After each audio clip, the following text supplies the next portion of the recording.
To the Lifestyle Lifter Show. Thank you so much to everyone for listening. Really pumped and really excited about getting this podcast out to you. It is early on a Monday morning, 6 a.m. on a Monday morning.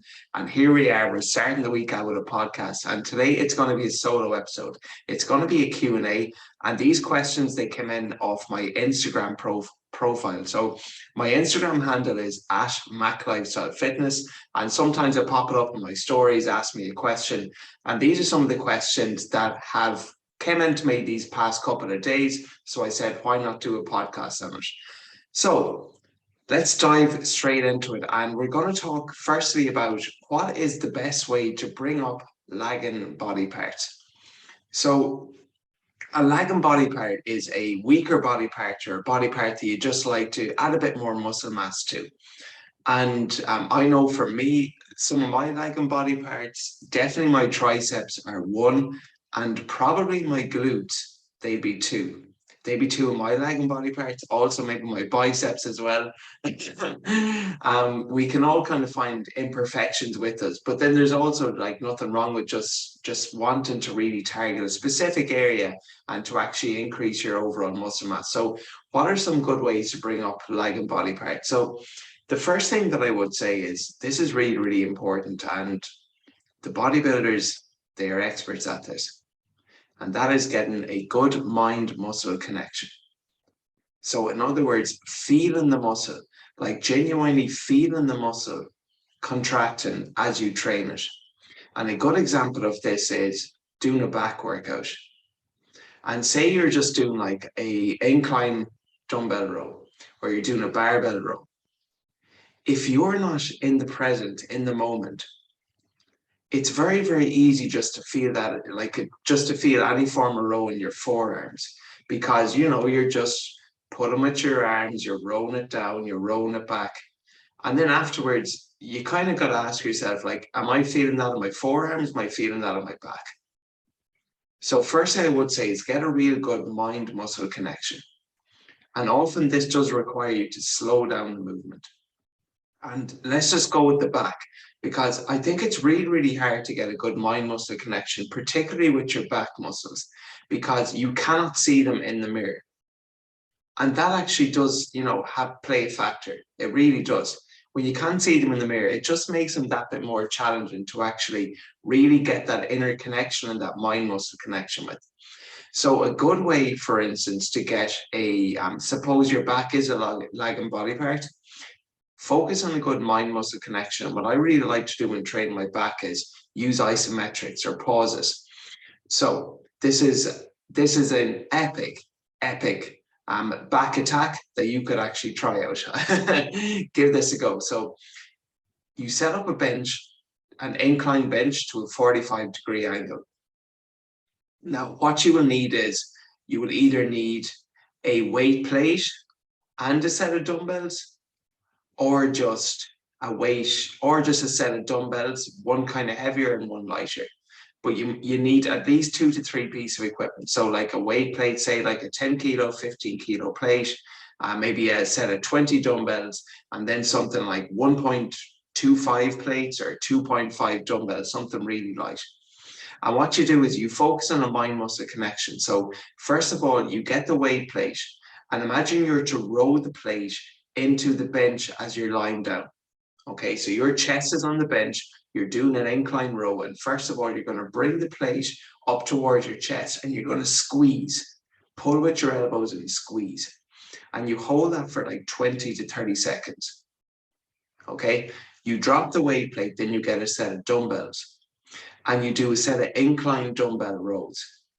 And when you're doing the incline dumbbell rows, the key is you want to have a nice loose grip and you pull with your elbows. Think of always pulling with your elbows. And the cue I like to use for an incline dumbbell row is bring your elbow into your pocket. Okay, so you pull with your elbows and you might do up to 15 of those. Okay, pump is absolutely insane because you've just held it for 30 seconds. Now you've done 15 reps, and then you finish off with incline dumbbell flies, which really get like your upper back. And that is an epic, epic pump. Okay, so that's like a good way to bring up your back if that's a lagging body part, but just in general. What are we focusing on here? Get a good mind muscle connection. Feel the muscle. Feel the muscle. Suppose it's your chest, you're doing an incline dumbbell chest press, just slow the movement down. Lower for 1001, 1002, 1003, pause for 1, pause for 2, and then press it out. Okay, great way to bring up a leg and body part. So that's the first thing, get a good mind muscle connection. Secondly, I would say, whatever that body part is, train it earlier in the session and in the week. So what I mean by that is, let's just say going back to your triceps, and all your life you've been training your triceps towards the end. Let's just say you're doing an upper body workout, you do some chest, you do some back, you do some shoulders, and then you do your triceps and biceps. If it's a priority of yours, there's no rule that says you can't train your triceps first. So you might just dedicate one specific training block to really bringing up your triceps. And that may require you to start out with a tricep movement. So instead of doing your tricep push downs or your overhead tricep pressing, you're going to start out maybe with a tricep exercise. I mean, you could do a compound one, like a closed grip bench press. You could do a weighted tricep dip. It doesn't necessarily have to be an isolated movement. It can be more of a compound movement. But train that body part earlier in the session. If it's your glutes and you've always been doing maybe split squats first, or you're doing squats, but you feel the squats more so in your quads, why not do some, barbell hip thrust maybe first? Or whatever your favorite glute exercise is, and do it first, and also earlier in the week. Why earlier in the week? Because if you're training maybe 4 times a week, sometimes your fatigue can build up as the week goes on. Now, if your recovery is on point, it shouldn't really be an issue. But that being said, usually you're fresher at the start of the week.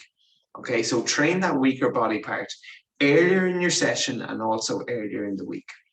Then this brings me on to my third point, which is train it more frequently. It doesn't always have to be balanced. Now, training for the most part, it should be balanced.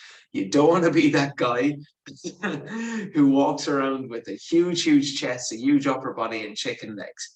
So for the most part, you're training, you should obviously be training your upper, your legs, your core, doing some cardio conditioning as well. But for particular periods of time, you can train a weak body part more frequently if it is a priority of yours. An example that I'll give is biceps. I don't really train my arms that much. Okay. I try prioritize more so compound lifts, core movements, leg workouts, etc. And I will do some bicep work, but a lot of it is like more indirect work whereby I'm doing maybe pull-ups or chin-ups or whatever. But I decided that I wanted to bring up my biceps. Okay. So what I did was, doesn't matter what the workout is. It could have been leg day. It could have been a cardio day. At the end of every session, I would just, dedicate 2 or 3 minutes and bang out as many bicep curls as possible. And you might think this is only a small thing, but imagine how you were to do 20 bicep curls. 20 bicep curls at the end of every session, and you train 5 times a week. That's 100 in a week. That's 400 in a month. That does compound. That really does compound. And I noticed a huge difference just from doing that alone. So you can train that body part more frequently. So suppose you were doing leg day, you could just throw in some arms at the end. If it's your upper back and you really want to bring those up, again, it could be a push session, but you could add some upper back work to it. Or maybe it's your legs and you're doing an upper body session, but you want to really bring up your glutes. Well, then you might finish your upper session with just a 10-minute glute pull. Okay, so train it more frequently. It doesn't always have to be balanced, especially if it's a priority of yours. And then what I would say then is just adjust the rest of the program. You can't always add. Something has to give. Something has to give. So imagine now, just going back to our initial example, you know what? I'm really happy with my chest development, but I still feel my back needs work. So you might remove 1 set from your chest and replace that with an extra set for your back. because you can't always add. Something has to give. And then finally, just train it differently. Train it differently. What do I mean by that? For example, you want to bring up your chest, but all you've been doing is barbell bench pressing. Now that's a good way to build strength, but why not train your chest differently? Incorporating something like plyometrics. So I'm going to train it explosively. I'm going to bang out 5 to 10 clap push-ups. That's some plyos there. Then I want to add some tempo. That's another way you can train it differently. All my life, I've been training my chest and I've just been lowering it down and pressing and getting as many reps as possible. This time I'm going to try train it with a 3-second lowering, a 2-second pause, and a 1-second press in the way up. Okay, so adjust the way you train it. Or maybe if you've always been training for speed, now you might train more so for sprint, for strength. Train with different tempos, as I was saying. Use different rep ranges. If you've always been in the 8 to 12 rep range, why not try out the 3 to 5 rep range? If you've always been training in the 3 to 5 rep range, why not try out the 8 to 12? Or if you've been doing a bit of both, why not try 15 plus? Use different rep ranges, train it differently. It's a great way to add new stimulus to the body. And I've said this before, the most important thing, if you want to build strength, is actually, practicing the movement and doing it consistently, and load is important. But if you want to add a hypertrophy, which is muscle building, variety is really important. So the more variety you can incorporate as to how you train that leg and body part, the better your results are going to be. Okay, so there are some ways to bring up a leg and body part. So get a good mind-muscle connection. That's the first thing. Train it earlier in the session, so the start of your workout and the start of your week. Train it more frequently. It doesn't always have to be balanced, just adjust the rest of the program. Train it differently, so use plyometrics, train it for speed, train it for max strength, use different tempos, use different rep ranges. And finally, just most importantly too, be consistent and be patient. It does take time. Whatever changes you're looking for, it all does take time. So stay consistent, be patient, and add new variables every training block, just so you don't plateau. Okay, so my next question then was, what are some of my favorite core exercises? Okay, so I will preface by saying a lot of people, of course, we all want to build a strong core. And getting a lean, defined core. Look, I'm not going to say it's just through diet alone, but diet does play the most important role.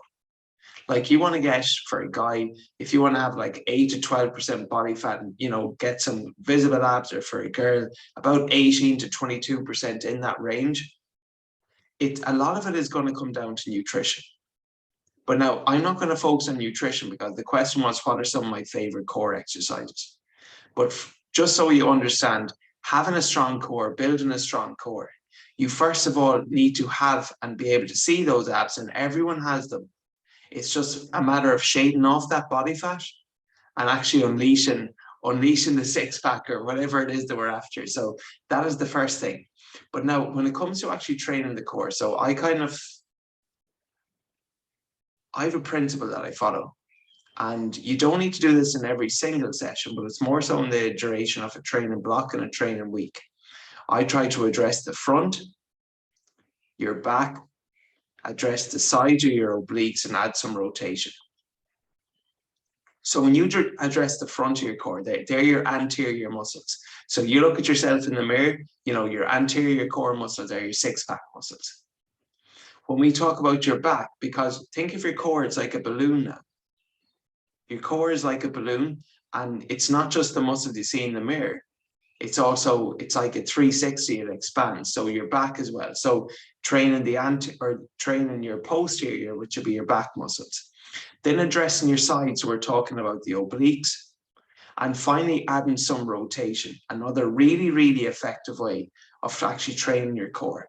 and teaching your body to be rigid and to be stable while you're adding movement.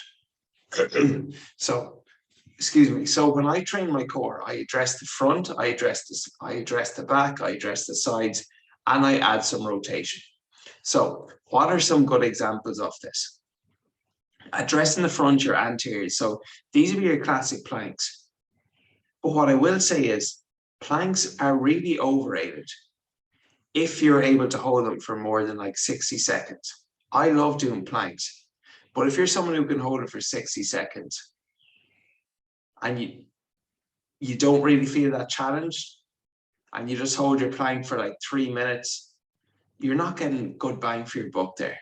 So it's actually time to add some progression. So I love addressing the front for your core, but when you're doing planks, if you can hold a plank for more than 30 to 60 seconds, add some progression. Maybe lift an arm. So do a plank and reach, where you reach your left arm, you reach your right arm.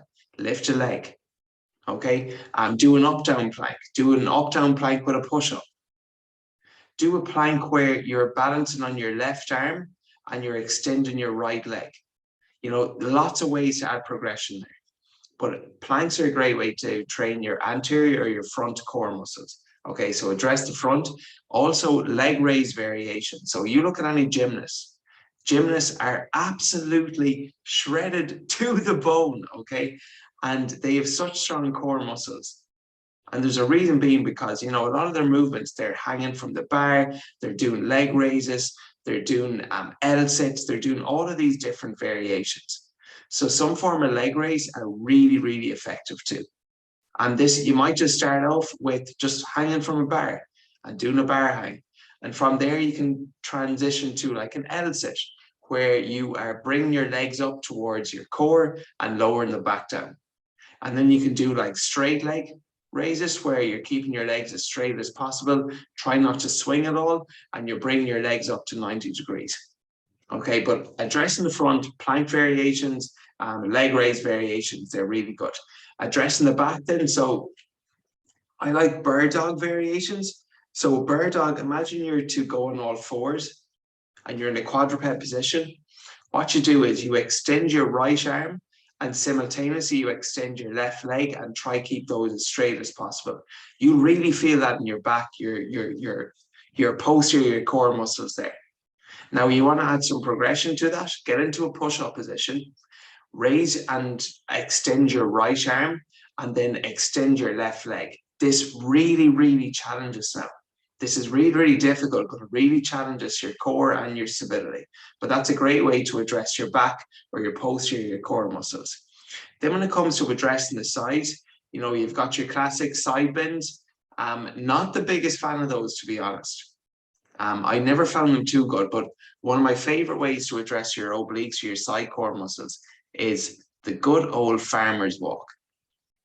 Okay, if you to do a single arm farmer's walk, so imagine you get a heavy dumbbell now.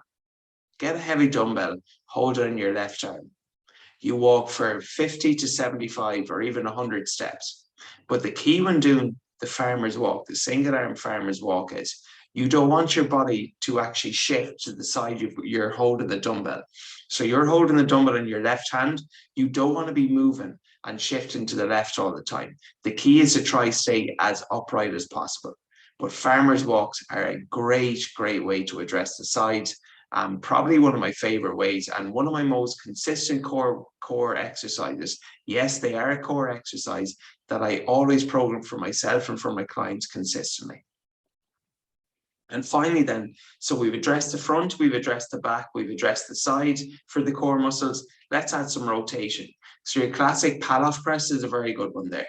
So pal-off press, that can be done with a band or it can be done with a cable.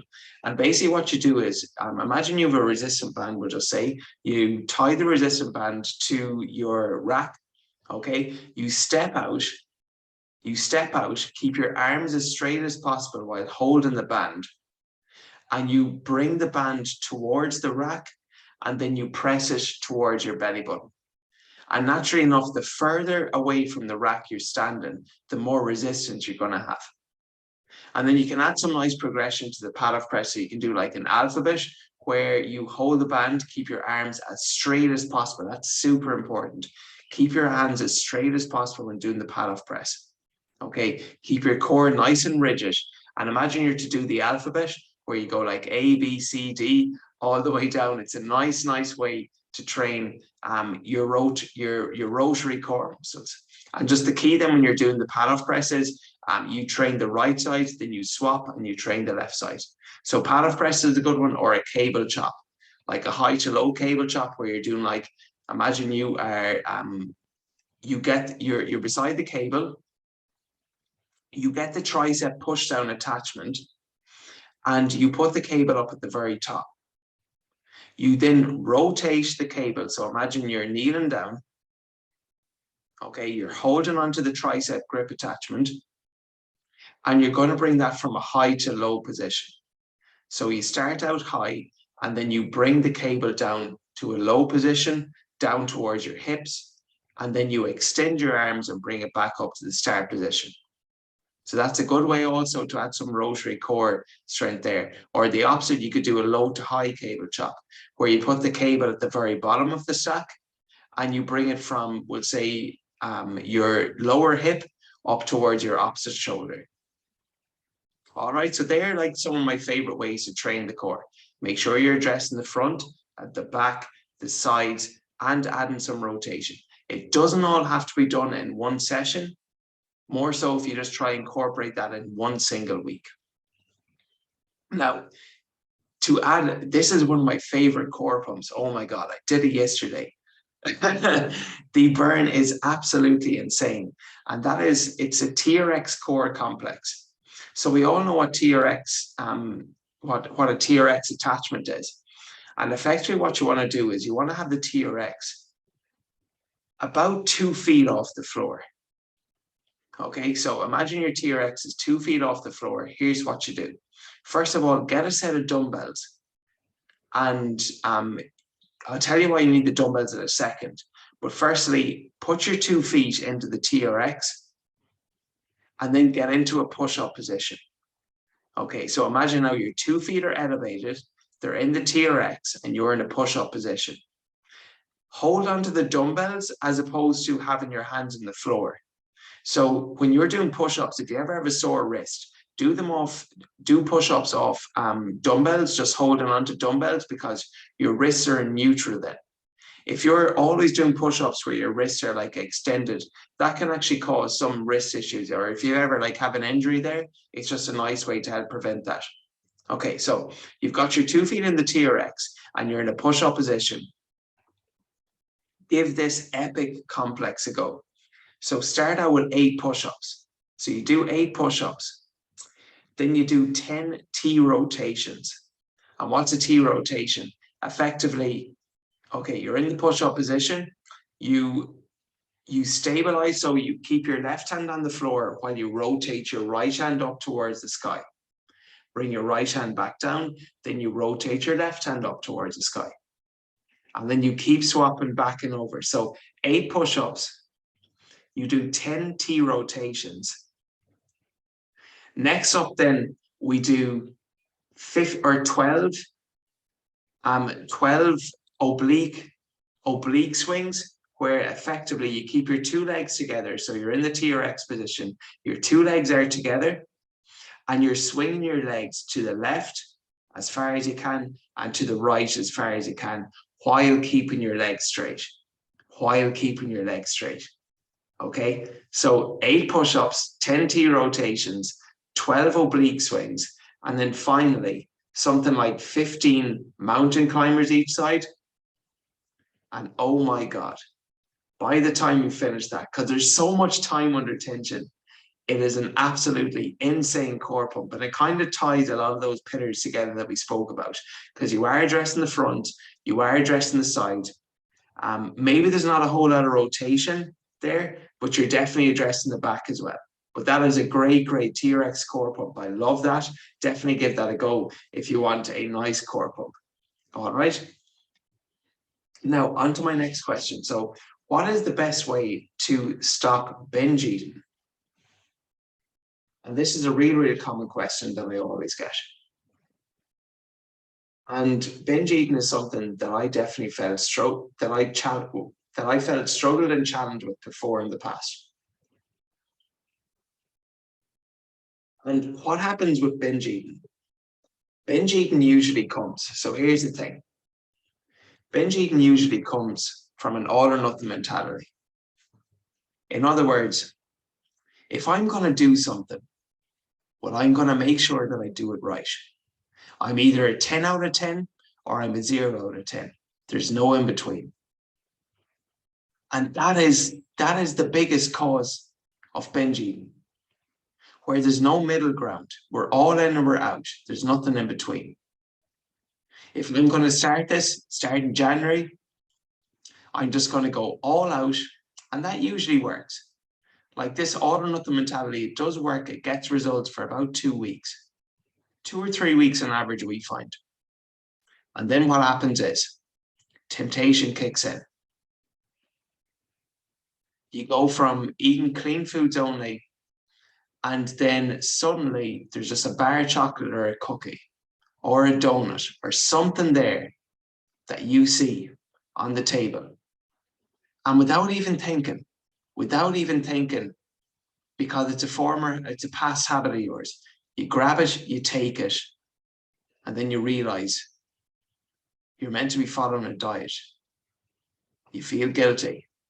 You feel like you've messed up. So what do? Our mindset as well, seeing as I've already messed up, I may as well keep going. So we have another biscuit, another square of chocolate, another bowl of cereal if you're like me, another pizza, whatever it might be. And then we wake up the following day, or we go to bed that evening feeling full of shame, full of guilt, feeling like we've done something wrong. It's the weekend. We'll say we start on Monday, but then on Monday you feel deflated. You feel deflated because you just feel like you've messed up and you've gone from a 10 out of 10 to a 0 out of 10. And you just tell yourself, I'll try again in a few weeks. This isn't for me. If you can resonate with that, it's probably because you have an all or nothing mentality. Because I had that mentality before when I was doing 75 hard, which I've already shared before. But basically, you got to follow a strict diet, no cheat meals. And the thing is, when you say you can't have something, you automatically want it. You automatically crave it.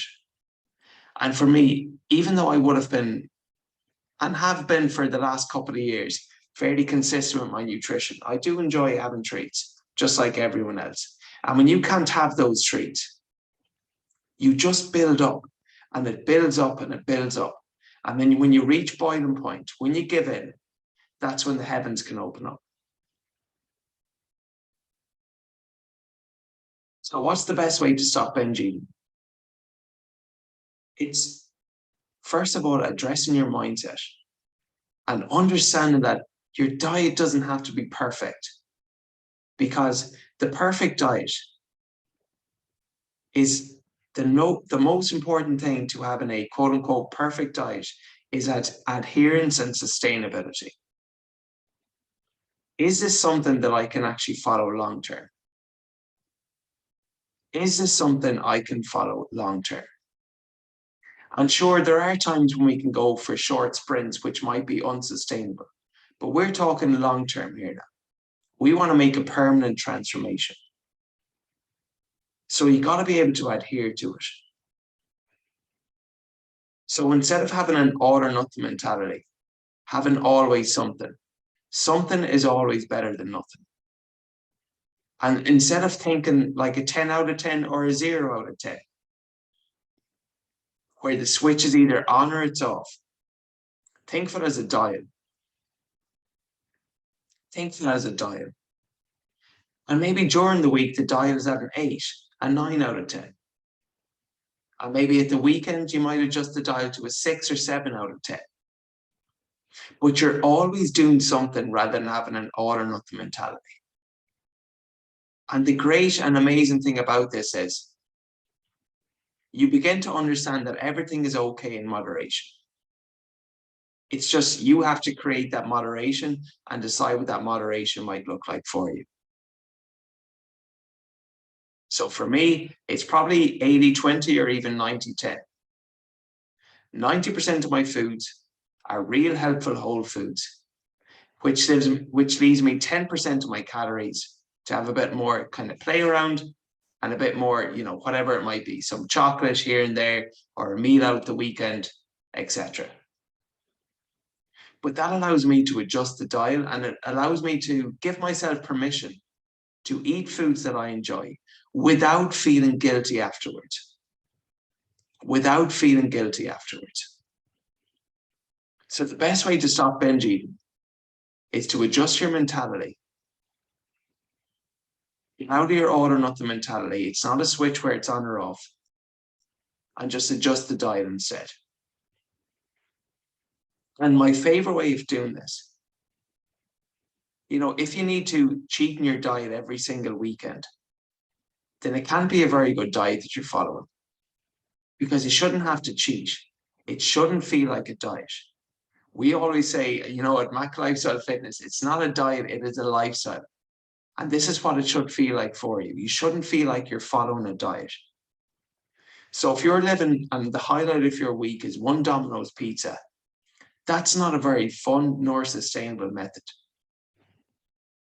So what I would recommend instead is microdose your treats throughout the week. Have small mini doses every single day. So you're not so sensitive to the chocolate you have on one weekday when you're having it small doses throughout the week. So an example, I love dark chocolate, almonds and almond milk. Have that every single day. And then in the weekends, I'll have that. I might have protein pancakes and I might have a meal out also. But I've been microdosing these mini treats every single day, rather than just having one big quote unquote cheat meal. And the cheat meal method does work for some people. Some people just are able to do that. And if that's you, that's absolutely fine. But what I find for most people is they like to have something small every single day. And just having something small every single day, it allows you to get results, to be eating mostly clean foods, and it seems much more sustainable. So addressing binge eating, get out of your all or nothing mentality, microdose your treats throughout the week, and understand you do not need to be perfect. The perfect diet does not exist. Okay? Now, if you are tempted to binge, just understand the four most common triggers. Think of the acronym HALT, H-A-L-T, and ask yourself, am I hungry? Am I angry? Am I lonely? Am I tired? They're the four most common causes or triggers for binge eating. Am I hungry, angry, lonely, or tired? Because often we can use food as a coping mechanism when we're stressed, when we're angry, if we're on our own and it's a Saturday and you didn't go out, but now you want to make yourself feel better. So you just get a pizza, you get chocolate, you get potatoes, and you go on a bit of a binge. So hungry, angry, lonely, tired. And if you are tempted to binge eat, it's something I felt challenged with before. And I don't like the way it makes me feel. So I just told myself I'm never going to do it again. I remember one day after a binge, it was actually after 75 hard. The second time I messed up, and I just looked at myself in the mirror that night. My stomach was absolutely bloated. I was looking full. My cheeks were kind of inflamed. I was looking puffy, and just said to myself, Ada, what are you doing? I don't like the way this makes me feel. I'm not going to do this anymore. So I just made a promise to myself, I'm not going to binge eat anymore. But if you are tempted to binge eat, it's all about delaying that gratification, that instant gratification that you want. So here's some ways you can actually delay and prolong that gratification. Okay, so first thing is set a timer for 2 to 5 minutes on your phone and make a choice that feels right afterwards. Make a choice your future self will be proud of. And when you frame it in such a way, when you think of in the future, like, how is this actually going to make me feel? Am I sacrificing short-term pleasure for long-term gain? And just the whole thing with binge eating, if you are tempted, is just to slow down your thought process. So setting that timer, I find, is really helpful. Another thing is brush your teeth, all right? Because we all know after we brush our teeth, when we've a nice taste in our mouth, you actually don't really want food as much. Another thing you could do is just go for a walk first of all. Say, right, I'm just going to go for a walk. When I come back, I'll make a decision again that my future self will be proud of. And you might notice all of these things are all about delaying that gratification. Or maybe you might call a friend. Just call a friend or call someone if you're lonely, if you're feeling stressed. And then you might feel a bit better about yourself. Okay. And finally, if you do binge eat, I've been there before.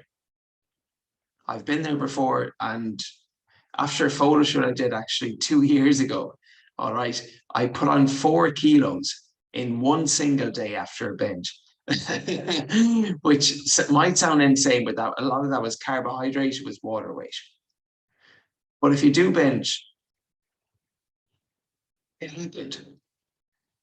So be it. Things don't need to be perfect.